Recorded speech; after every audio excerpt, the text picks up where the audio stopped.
Muito boa tarde, pessoal. Meu nome é César Mello, sou advogado especialista em direito público e deputado estadual eleito pelo estado do Paraná, com início de mandato em fevereiro de 2023. Portanto, neste momento, eu sou apenas um deputado de Schrödinger, É deputado, mas não é deputado, certo? Dito isso, nesse vídeo vamos falar sobre um plano factível, algo que pode ser feito e que, a meu ver, efetivamente pode gerar resultados práticos, Então, a ideia é que façamos uma pausa nesses sonhos molhados, de homens de coturno nos salvando do comunismo, e olhemos para um plano B, que tem prazo para acontecer, é até 15 de dezembro, certo? E daí depois, passados esse problema, resolvido esse, porém, vocês podem voltar aos seus fetiches militares aí. As pessoas podem retornar fazendo as suas manifestações em busca de algo que todo mundo que é CAC já lidou com o CGCorp e sabe que não vai acontecer, certo? Então, dito isso, vamos à vinheta e seguimos com o vídeo.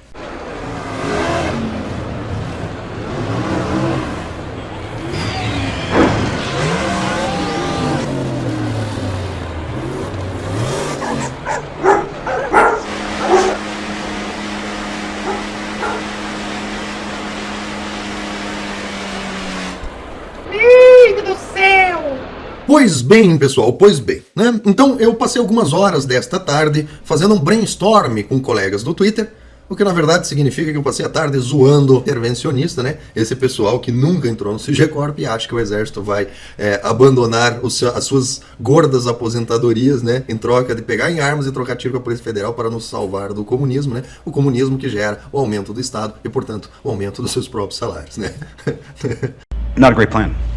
Eu costumo fazer isso, eu fazia isso bastante no Facebook, mas o Facebook morreu, não sei o que aconteceu, e agora eu descobri que dá pra fazer a mesma coisa no Twitter, Você faz lá uma postagem meio provocativa, vem um monte do pessoal de direita, Aquela direita socialista, pra dizer que você tá errado. E daí, cara, você dá corda e o troço rende. Agora finalmente entendi a diversão do Twitter, Inclusive eu vou ter que me controlar, senão eu passo a tarde toda toreando esse pessoal de direita, De direita cheio de ideias socialistas. Cara, a quantidade de gente que se diz de direita, mas age como socialista, tá incrível, Pois bem,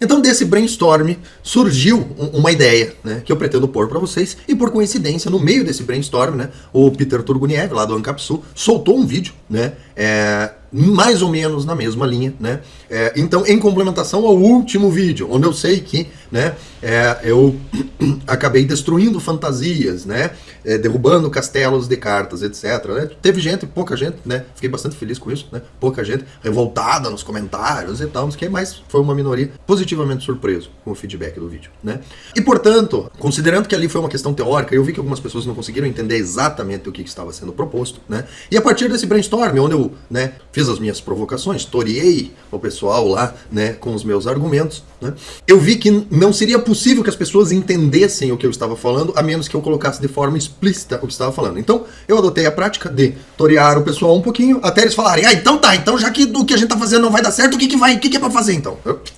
botava o tweet do que era pra fazer então, E daí o pessoal, acho que finalmente consegui entender a lógica da questão. E, portanto, eu queria aproveitar esse ponto para apontar para vocês uma situação, porque nós temos mais ou menos um mês para resolver esse problema em específico, certo? E, portanto, eu vou colocar para vocês duas coisas. Uma é o plano. Segunda coisa, o link do tweet, para, se você quiser dizer que eu estou errado e participar lá no Twitter, tá ótimo, maravilha, Continuamos o nosso brainstorm, a nossa discussão dialética, até que consigamos chegar a um plano melhor, inclusive, do que esse, certo?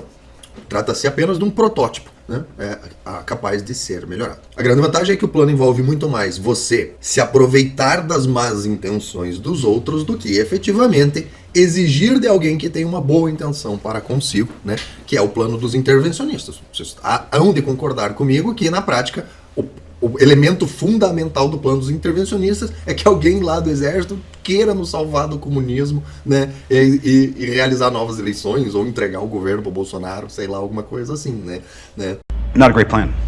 Quer dizer, e se o cara eventualmente achar que ele é que tem que mandar em tudo, e daí? Nós vamos fazer um pedido de intervenção militar, da intervenção militar pra quem, Pois é, né? Está uma falha nesse plano aí. Mas tudo bem, né? Então, sem mais delongas, vamos ver aqui o plano, né? Então está aqui, né? Para quem não conhece, o meu Twitter é César Amelo, certo? Tá aqui, cara feio aqui.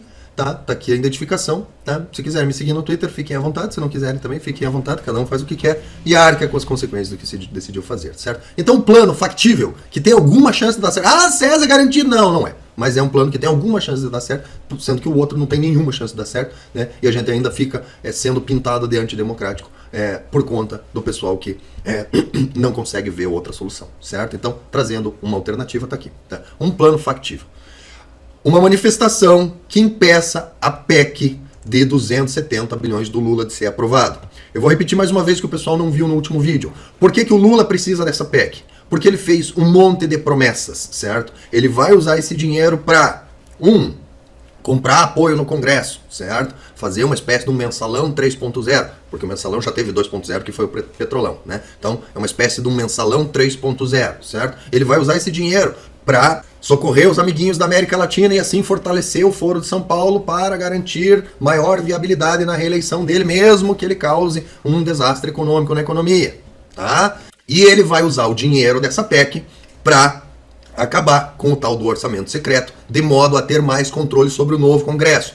Por que ele precisa aprovar isso até 15 de dezembro? Para valer para o ano que vem e para ele não precisar aprovar isso na próxima legislatura, quando serão os novos deputados que estarão eleitos, e daí ele não terá nenhuma chance de aprovar, certo? É até 15 de dezembro, porque é a última semana onde o Congresso funciona, tá? A partir daí eles entram em recesso, só voltam 20 de janeiro, se eu não me engano, tá? Então, é até lá que ele tem para aprovar, certo? Ele não pode aprovar isso, porque se ele não aprovar isso, ele começa janeiro sem dinheiro para fazer porra nenhuma. Ele não consegue fazer nada, certo? Mal é mal. Se ele privatizar alguma coisa, ele vai conseguir pagar os R$600 do auxílio, tá? Então, seria muito importante que o Lula assumisse o novo governo em caso das Forças Armadas não impedirem ele de assumir. Not a great plan. Na remota hipótese das manifestações das ruas não funcionarem e ele eventualmente assumir, tá? Ele precisa assumir. Aliás, a gente precisa que ele assuma sem dinheiro para fazer porra nenhuma, tá? Por quê? Porque daí, em primeiro lugar, a criação dos novos ministérios já vai por água abaixo, tá? Já não consegue criar nada, certo? Ele vai ter que vender alguma coisa, privatizar alguma coisa para ter dinheiro só para pagar a promessa dos R$600, porque se ele não cumprir essa promessa, meus amigos, se ele não cumprir essas promessas, fica muito complicado para ele, certo? Fica muito complicado para ele. Teve muita gente que votou nele por causa disso, tá? Teve muita gente que achava que os R$600 que estavam recebendo já era do Lula e que se não votasse nele, ia perder os R$600. Muita gente entrou nessa barca. E seria ótimo que o Lula fosse obrigado a cumprir essa promessa, porque daí ele teria que cortar na própria carne para fazer isso, certo? Então, se ele não aprovar a PEC, ele vai ter muita dificuldade de fazer os ministérios, tá? Ele vai não ter a verba suficiente para conseguir acabar com o orçamento secreto, o que deixa ele na mão do Congresso e do novo Congresso, certo? E principalmente, para ele ter alguma governabilidade, nos poucos ministérios que já existem, ele vai ter que colocar gente de todos os partidos, inclusive do Centrão, certo? E vocês têm que entender o seguinte, diferente do Bolsonaro, que colocou pessoas técnicas para tocar o ministério mesmo, o Lula vai ter que pôr pessoas políticas e vai ser assim, ó, entrega a chave do ministério, o cara pega a chave do ministério, fecha a porta e o Lula não entra mais, entendeu? Vocês sabem, nos governos do PT, os ministérios sempre foram entregues de porteira fechada, certo? Porque se não for entregue de porteira fechada, não tem interesse para o partido, tá? Se for para entregar o ministério e o Lula continuar mandando, não tem utilidade o ministério, do ponto de vista político, certo? Então, essa é a importância de não passar essa PEC, tá? Então vamos ao segundo ponto. Não passou a PEC, o que acontece? O Lula descumpre todas as promessas e tem de lotear todo o governo, que eu acabei de explicar, tá? Os petistas vão ficar de fora. Interesses serão frustrados. Que interesses? O interesse da mídia de receber aquela verba, que não vai ter. O interesse dos artistas de receber aquela verba, que não vai ter. O interesse dos universitários e dos professores universitários e dos FUNSAs de receberem aquela verba que o malvado Bolsonaro contra a educação cortou, né? Que o Lula vai ter que cortar também, certo? Aquele aumento para os FUNSA que não vai vir, tá? Vocês percebem? Ótimo. Vamos lá. Por quê? Porque a prioridade dele vai ser, pelo menos, pagar os R$600. É daí que vem o voto do PT.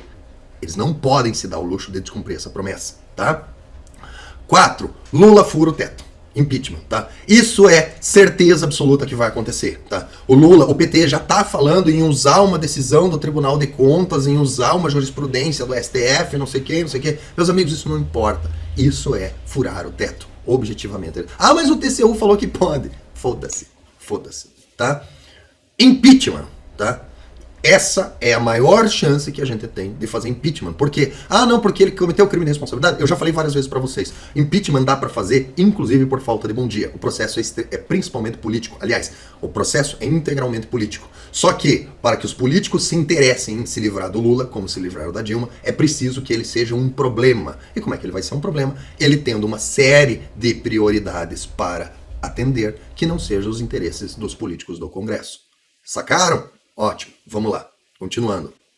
O Alckmin assume um governo já loteado. Qual que é a importância dessa? Ah, mas daí o Alckmin assume e daí nada, meu amigo. Daí nada. Por quê? Se tiver o impeachment, certo? Todos os ajustes possíveis de se fazer nos ministérios já estarão feitos. Ah, entregou o ministério para o MDB, entregou o ministério para o PSDB, entregou o ministério para entregou o ministério mesmo que fosse para o PL, entendeu? Para tentar sobreviver. Não conseguiu sobreviver. Se o Alckmin assumir e resolver trocar todos os ministérios, ele perde o apoio dos donos dos ministérios. Isso significa que o Alckmin vai herdar um governo que praticamente não tem o que fazer, do ponto de vista do executivo, que foi mais ou menos o que aconteceu com o Temer. O Temer não mandou nada, não fez quase nada. Aprovou reformas porque era da vontade do Congresso aprovar e pronto, acabou, certo? Então, continuando. O orçamento secreto é mantido, na prática estamos num parlamentarismo. Se o Alckmin assumir com os ministérios loteados, com o Congresso mandando, meu amigo, o Alckmin vira, que eu vi algumas críticas, ah, mas daí o Alckmin assume e continua o avanço do Foro de São Paulo. Não continua porra nenhuma. Por quê? Porque quem vai mandar, de verdade, vai ser o Congresso bolsonarista. É uma situação invertida do que a gente teve no governo Bolsonaro. No governo Bolsonaro, a gente tinha um Congresso muito mais petista, muito mais socialista, certo? Que amarrou as mãos do presidente Bolsonaro e por isso ele não conseguiu avançar quase nada. O que seria muito vantajoso para a direita? Que o Alckmin fique exatamente na mesma condição. A gente falhou no ponto em 2018 ao eleger o Bolsonaro, mas elegeu um Congresso socialista. E agora o Lula falhou, porque, ótimo, ele conseguiu se eleger, não importa as condições, mas conseguiu se eleger, mas o Congresso ele não conseguiu. O Congresso, o novo Congresso, é muito mais bolsonarista. E se esse Congresso tomar a prevalência, tomar o protagonismo, pra gente fica muito vantajoso. É capaz da gente conseguir avançar mais nas pautas de direita do que no governo Bolsonaro, tá? Então tá aqui o ponto 7, a base governarista governa de fato, e ponto 8, Bolsonaro é reeleito. Aí eu vi alguns argumentos do tipo, ah, mas daí vão prender o Bolsonaro, que vão tornar o Bolsonaro inelegível, porque... Sim, vão. Como? Se o Congresso não tiver protagonismo. O que tem a chance de proteger o Bolsonaro dessas coisas é o protagonismo de um Congresso bolsonarista, de um Congresso de direita, tá? E a única forma que eu, César Mello, vejo de nós termos um Congresso bolsonarista com protagonismo é aqui, ó.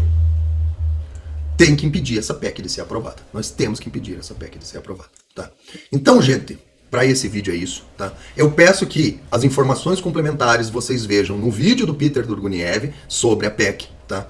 E eu proponho que, nesse momento, né, considerando que as Forças Armadas já apresentaram o relatório que, a meu ver, é um relatório de mãos lavadas, certo? Considerando que as Forças Armadas fizeram um tweet mal educado para o Alexandre de Moraes, e o Alexandre de Moraes devolveu com um tweet mal educado, e ficou por isso mesmo, certo? Porque os políticos censurados no Twitter continuam censurados no Twitter, tá? Foi só bravata, tá? Nada de prático aconteceu, tá? A meu ver, é o momento de colocarmos em prática um plano B. Esquecer esse pessoal do Exército, esquecer esse pessoal das Forças Armadas, tá? E tomar os nossos destinos nas nossas próprias mãos, tá? E para finalizar, eu vou contar mais uma coisa para vocês, tá? Que é uma coisa que eu não tinha conhecimento, mas estando agora do lado de cá, tá? Eu vejo de forma muito clara, tá? Os políticos se afetam, sim, com os argumentos das redes sociais, tá? Se afetam, sim. Só que se afetam em algumas condições específicas, tá? Primeira coisa, se você não é do estado do político, se você não é um potencial eleitor do político, o político caga para a sua opinião, certo? Ninguém liga para o que um cara lá do Maranhão tá falando quando ele é eleito no Paraná. Ele tá cagando pro que o cara do Maranhão tá falando, A menos que o cara do Maranhão seja uma pessoa cuja opinião é levada em conta por pessoas que são potenciais eleitores do político, o político caga para a sua opinião, certo? 2. O político caga para a opinião de perfil anônimo. Ninguém liga para a opinião de perfil anônimo, tá? Se você não tem coragem nem de se identificar, meu amigo, por que eu vou levar a sua opinião em consideração, tá? Quem garante que não é um político concorrente? Quem garante que não é um assessor de um político concorrente simplesmente me trolando? Certo? Ninguém garante, certo? Se você não tem coragem nem de se identificar, a chance de você lembrar da discussão que a gente teve e efetivamente cumprir a sua ameaça de não votar mais em mim, ela é desprezível, certo? Ninguém liga para perfil anônimo, tá? Está todo mundo cagando para o seu perfil anônimo, tá? Então, é importante que você que vai fazer pressão no seu político, tá? Mostre que você conhece o perfil dele, tá? Que permita ele identificar que potencialmente você realmente votou nele e que potencialmente você tem possibilidade de retirar o seu voto e de retirar outros votos dele, certo? E então, sim, ele levará a sua opinião em consideração. Eu vou dar um exemplo muito prático, tá? Tem um monte de perfil anônimo no Twitter dizendo que não vai mais votar em mim porque eu sou contra a intervenção militar, tá? Vocês percebem a piada que é isso? Vocês que acompanham o meu canal, vocês que já me viram falar mais de 1000 vezes, você já socou um intervencionista hoje aqui nesse canal e nos tribalistas, percebe o quão ridículo é um perfil anônimo no Twitter dizendo pra mim, eu não voto mais em você porque você traiu o seu eleitorado. Eu, que tô aqui há 4 anos falando mal do exército, eu que tô aqui há 4 anos, eu que fiz uma vaquinha pra processar o exército por causa da merda do CGCOR, você percebe o quão ridículo parece pra mim um perfil anônimo do Twitter dizendo, eu não voto mais em você, você traiu o seu eleitorado porque você tá falando mal das Forças Armadas? Você percebe o quão ridículo é isso, certo? Tá? Eu dou risada, tá? Os caras lá, porque você vai ver na próxima eleição. Eu falei, cara, na próxima eleição eu vou fazer a mesma coisa, porque foi isso que me elegeu, caralho, né? Então, gente... eu trago essa experiência para vocês, tá? Essa experiência pessoal para vocês, como um político, né? Que agora está vendo o mundo, quem está vendo o mundo do lado de cá da política, certo? Eles digo com absoluta certeza, tá? Você quer uma reação do político, tá? Demonstre que você estudou um pouquinho o perfil dele e faça de conta que você realmente é um eleitor em potencial, certo? Você criticar ele por uma coisa que é pauta dele, ele vai descartar a sua crítica prontamente e vai criticar todas as críticas no mesmo sentido, porque ele vai ver que são perfis agindo de forma artificial e que ele não está perdendo o voto, tá? Segundo lugar, evite abordar o político de forma anônima, tá? Perfis anônimos não correspondem a voto e não afetam o político. A maioria dos políticos vai orientar a assessoria a simplesmente ignorar você, ou ele vai usar o seu perfil anônimo para fazer palanque para a própria plateia dele e ganhar votos a partir da sua crítica equivocada, certo? Então, gente, a minha proposta é essa. Neste momento, o foco deve ser impedir a aprovação dessa PEC. E como é que a gente pode fazer isso? A gente pode fazer isso abordando os políticos, os quais potencialmente a gente poderia votar e pedindo para ele que não aprove, tá? Por quê? Porque há um burburinho lá no Congresso de que a população é favorável à PEC por causa dos R$600, certo? E que votar contra a PEC pode ser ruim, certo? Então é importante que você esclareça para o político. Seu político, a gente sabe que essa PEC não tem nada a ver com o pagamento do auxílio, a gente sabe que esse dinheiro vai servir para pagar mensalão e para ajudar os amiguinhos os amiguinhos do Lula na América Latina, e a gente quer que você vote contra, impeça a aprovação, ou mesmo que isso seja votado pelo próximo Congresso, né, com a limitação e destinação carimbada da verba exclusivamente para auxílio, tá? Eu acredito que, fazendo isso, se o Nine assumir o novo governo, vai ser um governo que ele vai, se terminar o primeiro ano de governo, ele vai terminar o primeiro ano de governo desejando ter perdido essa eleição. Beleza, pessoal? Então é isso. Peço que curtam, compartilhem, se inscrevam no canal. Assistam o vídeo do Peter Turguniev para entender os detalhes da PEC, tá?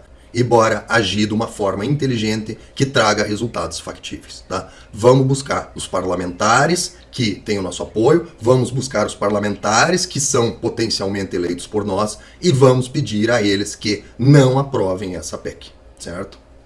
Não aprovem essa PEC. Então, gente, é isso. Até o próximo vídeo.